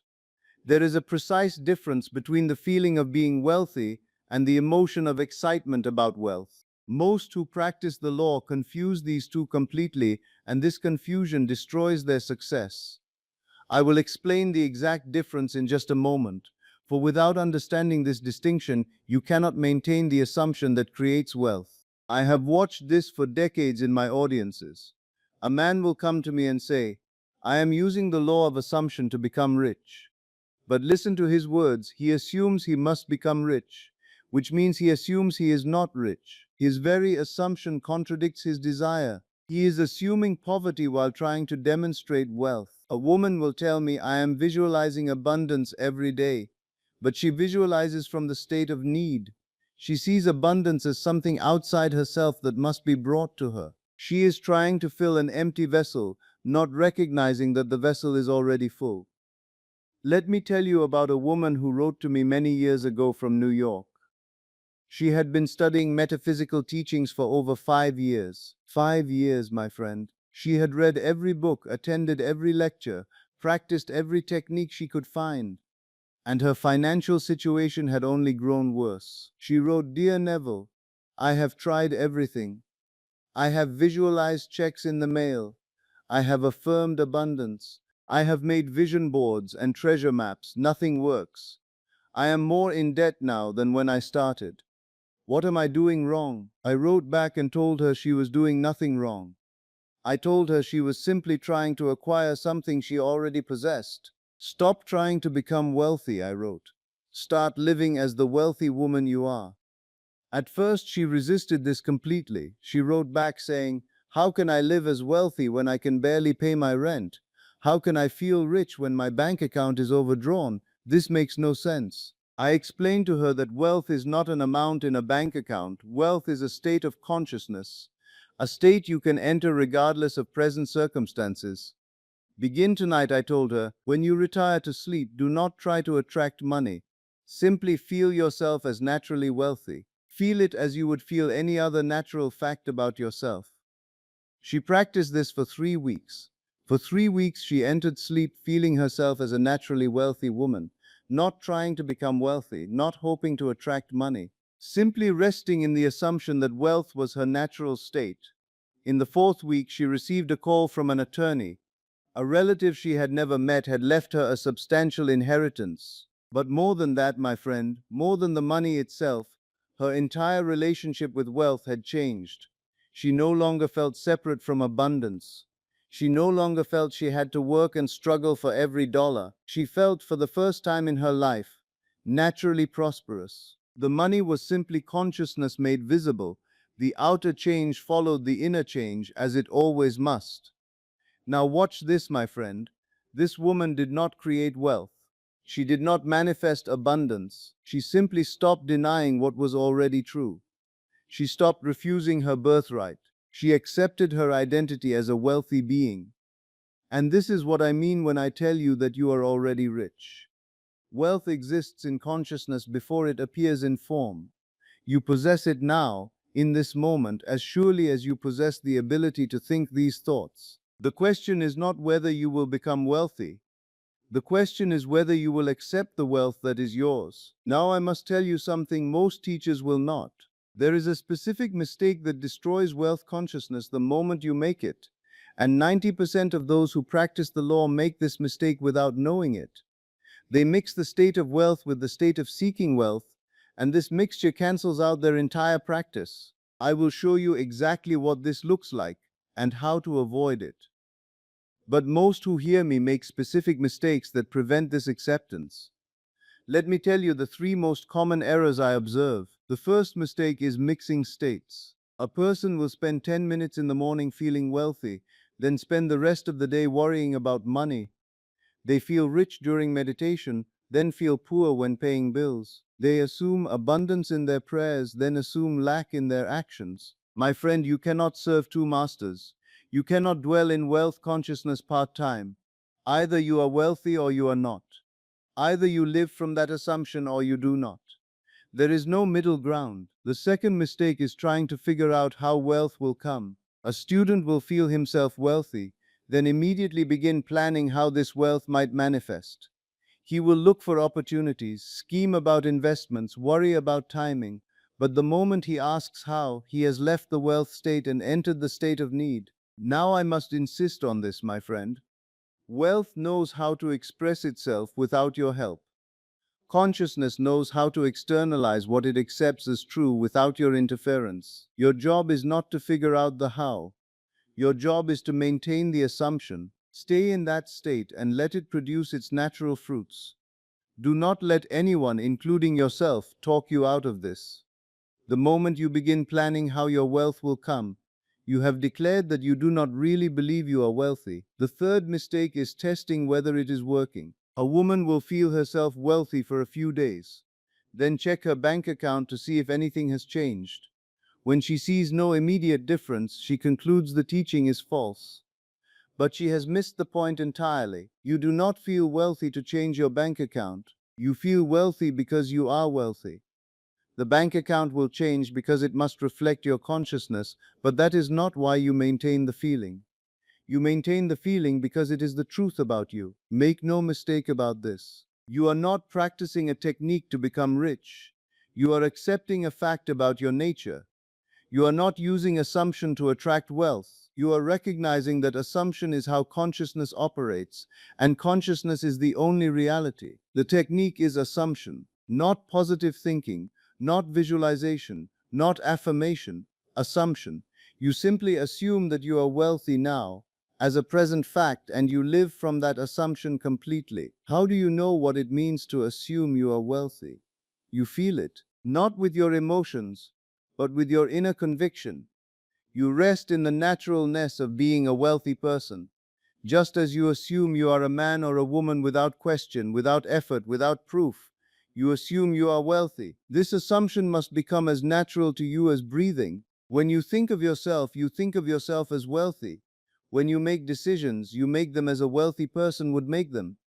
When you move through your day, you move with the inner confidence that comes from financial security. But listen carefully. This is not pretending. This is not acting as if. This is recognizing what is already true in consciousness and refusing to deny it any longer. You are not trying to convince yourself of something false. You are accepting something that is eternally true. I learned this principle from my teacher Abdullah many years ago in New York. I came to him as a young man from Barbados, struggling to make ends meet, full of worry about my future. I wanted him to teach me how to attract success, how to manifest prosperity. He looked at me and said, "Neville, you are asking the wrong question. You do not need to attract success. You are success. You do not need to manifest prosperity. You are prosperity itself in human form." At first, I thought he was speaking in riddles. How could I be prosperous when I had so little money? How could I be successful when I had achieved so little in the world? But Abdullah was patient with me. He explained that success and prosperity are states of consciousness, not conditions of the world. Change your consciousness, he said, and your world must change to match it. This is law. He taught me to enter sleep each night feeling myself as the successful man I wish to be, not trying to become successful, not hoping for success, simply resting in the assumption that success was my natural state. I practiced this faithfully for months, and slowly, my friend, very slowly at first, my outer world began to reflect this inner change. Opportunities appeared, connections were made, doors opened that had been closed, not through my effort, but through the natural expression of consciousness. This is how the law operates. Assumption hardens into fact.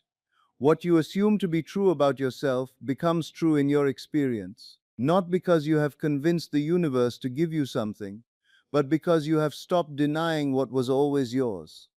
Not, remember what I told you a few moments ago about the woman from New York? She stopped trying to acquire wealth and started accepting it. The same principle applies here. You must stop trying and start accepting. Even those who understand that wealth is consciousness often fail because they try to feel wealthy while maintaining the habits of poverty. They assume wealth in their minds while living in fear with their bodies. They declare abundance with their words while making decisions from lack. This will not work, my friend. Consciousness is one. You cannot assume wealth and live in poverty. You cannot feel abundant and act from lack. The assumption must be complete, or it is not assumption at all. You have heard me speak of feeling, and many have misunderstood me. Let me be plain. When I tell you to feel wealthy, I do not mean to work up an emotional state. I do not mean to get excited about money or try to manufacture enthusiasm. The feeling I speak of is the quiet inner knowing, the natural assumption that you are financially secure. It is as calm as knowing your own name, as effortless as knowing you are breathing. Do not be misled by teachers who tell you to feel grateful or feel abundant with great emotion. They have not understood what I mean by feeling. If you are wealthy in consciousness, you do not worry about money. If you are abundant by nature, you do not hoard or grasp or fear loss. If you are financially secure in your being, you do not make decisions from desperation. This does not mean you spend money foolishly. A wealthy person is wise with resources. This does not mean you ignore practical matters. A prosperous person handles affairs intelligently, But the motivation changes completely. You act from abundance, not toward it. You move from security, not toward security.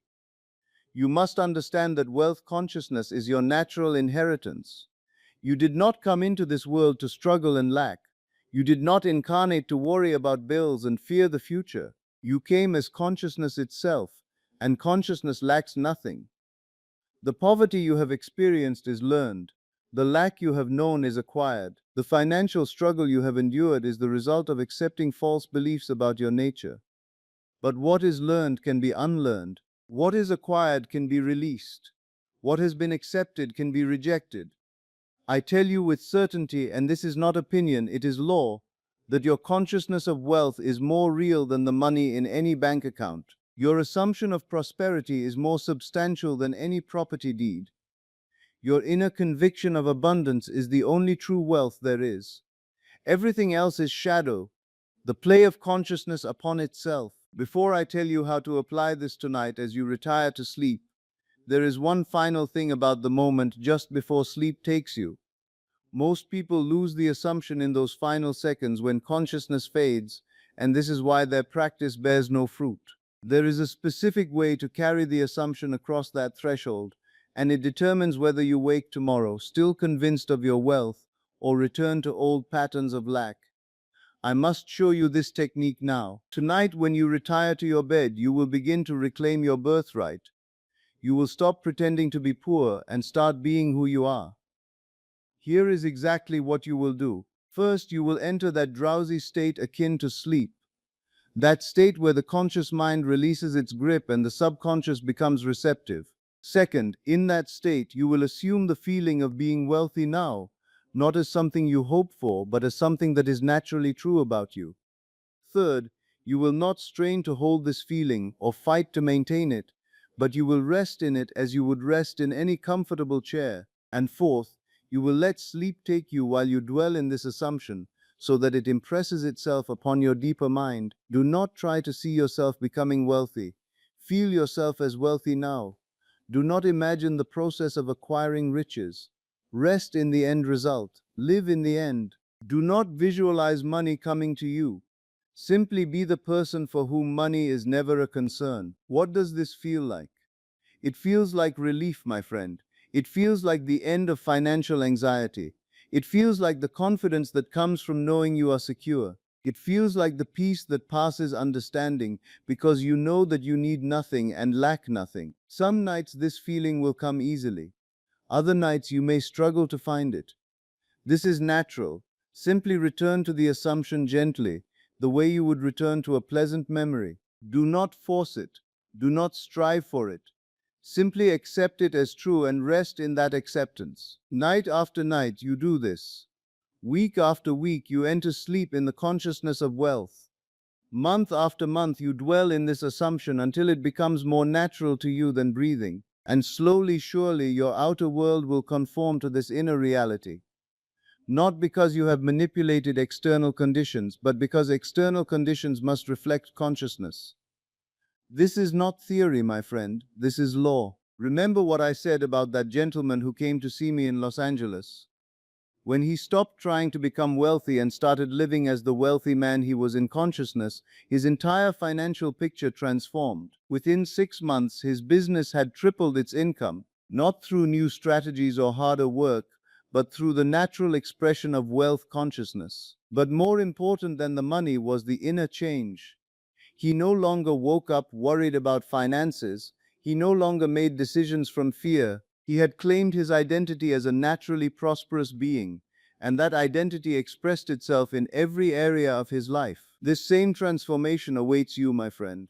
Not tomorrow, not someday, but now. Tonight, as you practice what I have shared, you begin to live as the wealthy being you have always been. And now I tell you, my friend, the secret you have just heard tonight. You are not becoming wealthy. You are not attracting abundance. You are not manifesting prosperity. You are simply remembering who you are. Wealth is not something you acquire. It is something you accept. It is not a condition you achieve.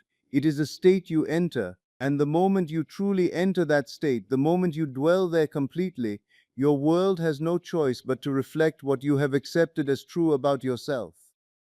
Wealth in sin wealth is whole. Tonight, when you retire, do this just once.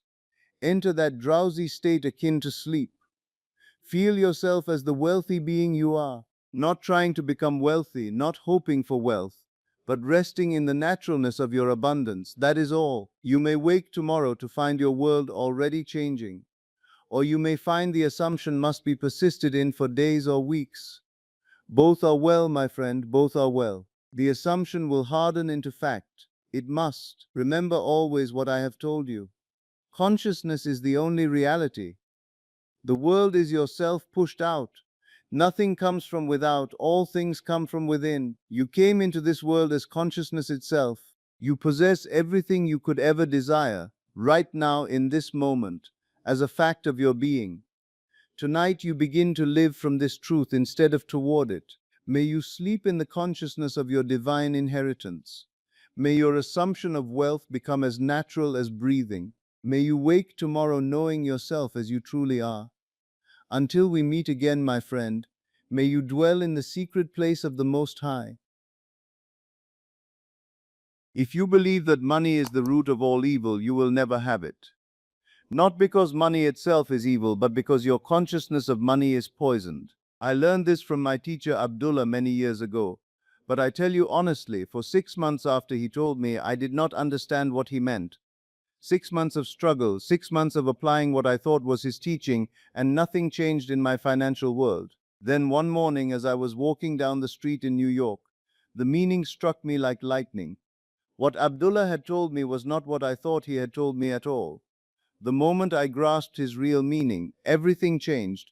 Not gradually, immediately. Tonight I will give you his exact words, and I will tell you why I misunderstood them for so long. Because the misunderstanding I had is the same misunderstanding that keeps most people in financial bondage their entire lives. They think they know what it means to feel wealthy. They do not. They are feeling the very opposite and calling it wealth. Listen carefully. I will tell you exactly what Abdullah said to me and why it took me 6 months to understand his meaning. I had gone to him, as I did so many times in those early years, troubled about money. I was a young man then, living in New York, and like most young men, I thought my problem was that I did not have enough money. I thought if I could just get more money, I would feel secure. If I could just find the right opportunity, the right job, the right investment, then I would have peace of mind about my finances. Abdullah listened to me with those penetrating eyes of his. When I finished explaining my situation, he said something I will never forget. He said, "Neville, you are putting the cart before the horse. You think you need money to feel wealthy. I tell you, you must feel wealthy to have money." At the time, I thought I understood what he meant. Of course, I said to myself, I must feel confident about money. I must think positive thoughts about prosperity. I must visualize having wealth. And so I began to do exactly that. Or so I thought. For the next 6 months, my friend, I practiced what I believed Abdullah had taught me. Every morning I would look in the mirror and tell myself I was wealthy. I would visualize money in my bank account. I would imagine myself spending freely, buying whatever I wanted. I would repeat affirmations about abundance and prosperity, but nothing changed. Nothing. My financial situation remained exactly as it had been. I became frustrated, then discouraged. Had Abdullah been wrong? Was I not applying his teaching correctly? But hold this thought. There is one specific emotion that reveals whether you are truly feeling wealthy or merely hoping to become wealthy. Without recognizing this emotion in yourself, you will practice for years and see no change. I will show you exactly what that emotion is and how to detect it in just a moment. I remember the morning when the truth finally struck me. I was walking down Fifth Avenue and I passed by a store window displaying expensive suits. As I looked at those suits, I caught myself thinking, someday when I have money, I will be able to afford clothes like that. In that moment, the lightning struck. You see, my friend, all those months I thought I was feeling wealthy, but I was actually feeling the exact opposite. I was feeling the lack of wealth. I was feeling the waiting for wealth. I was feeling the hoping for wealth. But I was not feeling wealth itself. Abdullah had not told me to think about having money. He had not told me to hope for money or to wait for money. He had told me to feel wealthy, not to feel like I was going to be wealthy, but to feel wealthy now, in this moment, regardless of what my bank account showed. The difference, my friend, is everything. When you hope for something, you are affirming its absence. When you wait for something, you are living in the consciousness of not having it. When you think positive thoughts about future prosperity, you are still living from present lack. You have heard teachers speak of visualization. You have heard them speak of affirmations and positive thinking. Let me be plain. Most who teach these things have not understood what they are teaching. They confuse the act of visualizing with the state of consciousness. They confuse the repetition of words with the assumption of being. I tell you, you can visualize until your eyes grow tired, but if you are visualizing from the state of lack, you will demonstrate only more lack. Let me tell you about a woman who came to my lectures in Los Angeles many years ago. She had been studying what she called prosperity teachings for over 3 years. 3 years, my friend. She had read every book, attended every lecture, practiced every technique she could find. Yet her financial situation had not improved by $1. When she approached me after one of my lectures, she was nearly in tears. Mr. Goddard, she said, I have tried everything. I visualize money every day. I affirm my abundance every morning. I make vision boards and treasure maps. I think only positive thoughts about money, but nothing works. What am I doing wrong? I asked her a simple question. When you are visualizing this money, how do you feel? Well, she said, I feel hopeful. I feel excited about when it will come to me. And when you are not visualizing? I asked. She paused. When I'm not visualizing, I feel worried. I feel anxious about my bills. I feel frustrated that the money hasn't come yet. There was her answer, my friend. She was spending 10 minutes a day feeling hopeful about future money, and the remaining 23 hours and 50 minutes feeling anxious about present lack. Which state do you think was being impressed upon her subconscious mind? Here is the emotion I promised to reveal to you. It is the feeling of expectation. When you are truly wealthy in consciousness, you do not expect money to come. You rest in the satisfaction of already having it. Expectation always implies absence. Satisfaction implies presence. At first, she resisted my explanation. She had invested so much time and energy in her techniques, her visualizations, her affirmations, but these methods have worked for other people, she protested. I told her what I am telling you now. The method is not what matters. The state is what matters. You can visualize until your eyes grow tired, but if you are visualizing from lack, you will only demonstrate more lack. You can affirm abundance with your lips while your consciousness rests in poverty, and poverty is what you will experience. I instructed her to stop all her techniques for 1 week. Instead, I told her to live from the assumption that she was already financially free. Not that she was going to be financially free, but that she was financially free now, in consciousness. How do I do that? She asked. Very simply, I told her. When you see something you want to buy, instead of thinking I cannot afford that, assume you can afford it. You may choose not to buy it, but assume you could if you wish to. When you pay your bills, instead of feeling the pinch of parting with money, feel the satisfaction of easily meeting your obligations. When you think about your future, instead of worrying about financial security, rest in the assumption that you are financially secure. She came to see me 3 weeks later, and her face was transformed. In those 3 weeks, she had received an unexpected bonus from her employer, a refund check she had forgotten about, and an offer for additional work that would double her income. But more importantly, she had discovered the secret that Abdullah had tried to teach me so many years before. The secret is this: consciousness is the only reality. What you are conscious of being, you are. If you are conscious of being poor, you are poor, regardless of the money in your bank account. If you are conscious of being wealthy, you are wealthy, regardless of your present circumstances. Now, I must tell you something most teachers will not. There is a precise moment in your day when your true financial consciousness reveals itself completely. Miss this moment and you will never know whether you are truly assuming wealth or merely playing with the idea of it. I will show you that moment now. Most people have this backwards, my friend. They believe they will be conscious of wealth when they have money. I tell you, you will have money when you are conscious of wealth. Remember what I told you a few moments ago about the difference between feeling wealthy and hoping for wealth. Now, this is where you see why this distinction matters so profoundly. The moment I speak of is this. The moment you wake in the morning, before you have had time to think, what is your natural feeling about money? In that unguarded moment, what rises spontaneously in your consciousness? Relief that you have enough, or anxiety that you do not? That moment, my friend, that first feeling upon waking, reveals your true assumption about money. Everything else, all your techniques and visualizations, are merely what you are trying to convince yourself to believe, but that first feeling is what you actually believe. This is what the scripture means when it speaks of the rich man and the eye of the needle. The world will tell you this passage condemns wealth itself. I tell you they are wrong.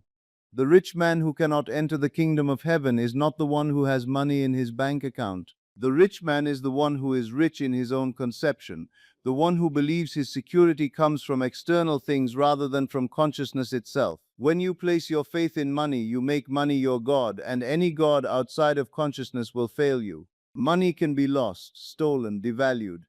But consciousness is eternal, indestructible, always available to you. Now you may ask, does this mean we should not work for money? Does this mean we should not be practical about our finances? Not at all, my friend. Work by all means. Be practical, be wise. But work from the consciousness of wealth, not from the consciousness of need.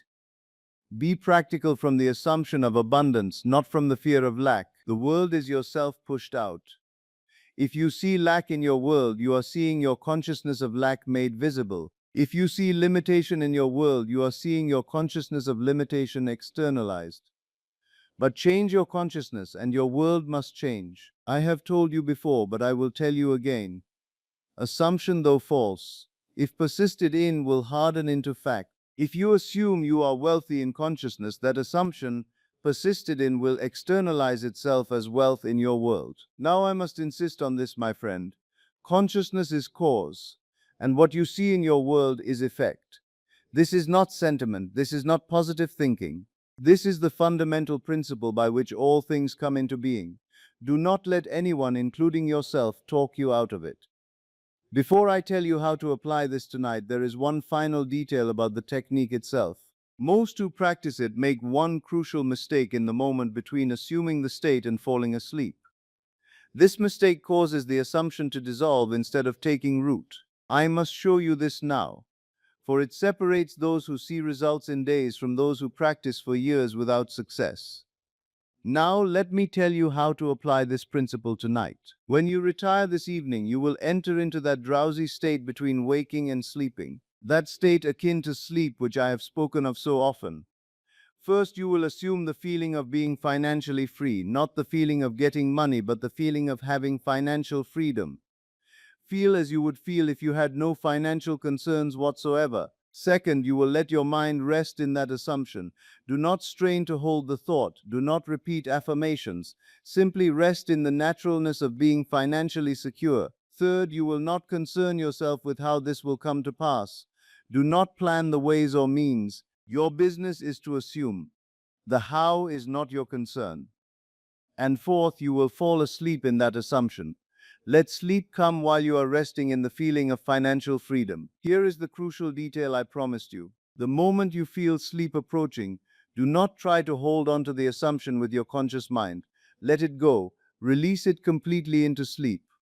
Most people panic at this moment and try to grip the assumption tighter. This destroys it. The assumption must be released into the subconscious through sleep, not held by the conscious mind. If you do this faithfully, night after night, you will find that your consciousness begins to shift. And as your consciousness shifts, your world must shift to match it. You will find yourself taking different actions. Opportunities will appear that were not visible before. People will respond to you differently. Money will come to you through ways you never expected. But remember, my friend, feeling is the secret. Not the feeling of wanting, not the feeling of hoping, the feeling of the wish fulfilled itself.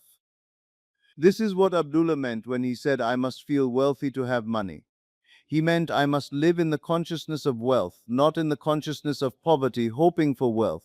For 6 months, I lived in the consciousness of poverty, hoping and trying and visualizing my way to wealth. The moment I shifted to living in the consciousness of wealth itself, everything changed. Do not make the mistake I made, my friend.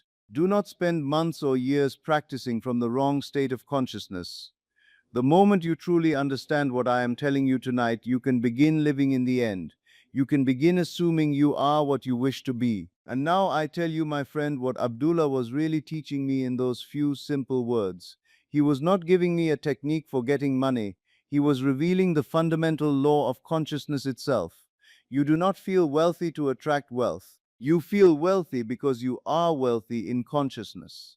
The moment you truly assume that state, not hope for it, not work toward it, but assume it as your present reality, in that moment you have wealth. Everything else is simply the world catching up to what you have already become in consciousness.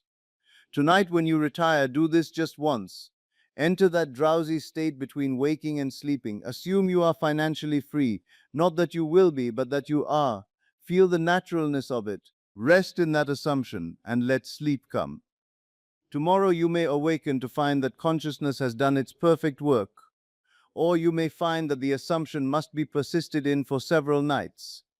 Both are well, my friend, both are well. The law is exact. What you assume to be true becomes true in your experience. The world is yourself pushed out, and imagining creates reality. May you sleep tonight in the Sabbath rest of your assumption.